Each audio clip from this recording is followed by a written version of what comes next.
Amis des courses et de la sociologie de Bazar, bonjour. J'écoutais vendredi la dernière livraison de Radio Balance et en particulier l'intervention de Gérard Augustin Normand qui, avec 135 chevaux à l'entraînement au galop, sur l'exercice 2024, soit le plus gros effectif de France, alimente, bon an, mal an, l'équivalent d'environ 120 SMIC. Et oui, et je ne parle que de l'entraînement. Alors, il a aussi une trentaine de trotteurs. Alors certes, il est souvent associé, mais c'est tout de même un énorme coup de main pour beaucoup de personnes dans ce pays. Voilà. Gann, comme on l'appelle, il a fait fortune dans la bourse. Il confesse aussi être un gros parieur, si bien qu'il fait partie des oiseaux rares qui contribuent sur 2 plans aux finances des courses en France. C'est-à-dire qu'il paye des pensions, qu'il entretient des chevaux et pas mal de gens qui en vivent, et puis il continue d'abonder au paris mutuel. Alors il aime vraiment les courses, il les a découvertes enfant, il l'a expliqué dans les hippodromes de province, et il y met beaucoup de son temps, de son énergie et de son argent. En d'autres termes, il crée de la valeur. C'est aussi lui qui a remis des chevaux à l'entraînement chez Jean-Claude Rouget, abandonné par de nombreux autres lorsqu'il luttait contre un cancer. Et oui, il a été bien récompensé d'ailleurs par son geste dans le Grand Prix de Paris, par la victoire de son Léphard, entraîné par un Rouget évidemment particulièrement ému. Je ne suis pas un grand fan des médecines alternatives, mais je suis persuadé qu'une telle victoire est susceptible de faire beaucoup de bien à un tel convalescent. Bref, tout roule pour Gérard Augustin Normand. Pourtant, il n'a pas de mots assez durs pour exposer les défauts des dirigeants de l'institution au sens large. Il estime que les parieurs ont été, je cite, méprisés et humiliés par le PMU, qu'on a perdu le sens commun à la tête des courses et que cette tête des courses a laissé faire et que les perspectives de rétablissement se font désormais très étroites. Alors l'objet de cette vidéo n'est pas d'argumenter là-dessus et d'encore faire pleurer dans les chaumières, mais plutôt sur un point précis qui concerne l'avenir des courses.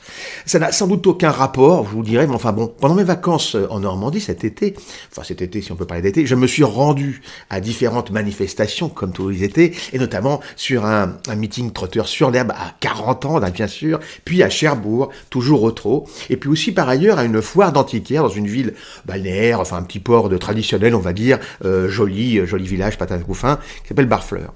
C'est ainsi que j'ai pu mesurer à quel point les clientèles de ces deux événements divergeaient.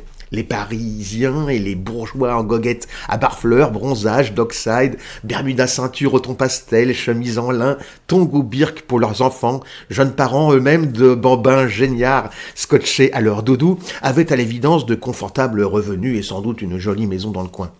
À 40 ans, en revanche, sur l'hippodrome Maurice de Folleville et aussi à Cherbourg, on était sur une foule plutôt locale, plutôt pantacourt et t-shirt, vous voyez, souvent un peu bedonnante, dont on pouvait soupçonner un bronzage plus agricole et un régime alimentaire plus aléatoire, mais aussi une certaine bonhomie, flanquée d'une marmaille plus dynamique, délurée même. Il faut dire que des chevaux qui trottent vite sont plus amusants pour des enfants que des conversations de DRH à France Inter et des meubles cheap avec des services de table dépareillés.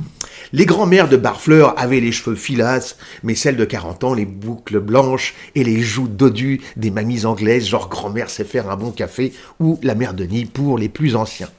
Chez les antiquaires, je ne pense pas qu'on avait beaucoup de turfistes. À 40 ans et à Cherbourg, évidemment, beaucoup plus, puisque nous étions dans le vif du sujet. Mais vous voyez, de ces deux populations-là, je ne sais pas laquelle sera encore en activité dans 20 ans. Je ne sais pas laquelle décidera de notre sort commun. Je crois malgré tout que si j'avais lu ostensiblement le Paris Turf parmi les bibelots, en attendant que mon épouse finisse de chiner, tous ces macronistes si raisonnables m'auraient regardé de travers. Or, ce sont les filles et les fils, arrogants mais terriblement froids et formatés, de ces gens-là qui dirigent le pays à présent, et je ne crois pas qu'ils nous veulent du bien.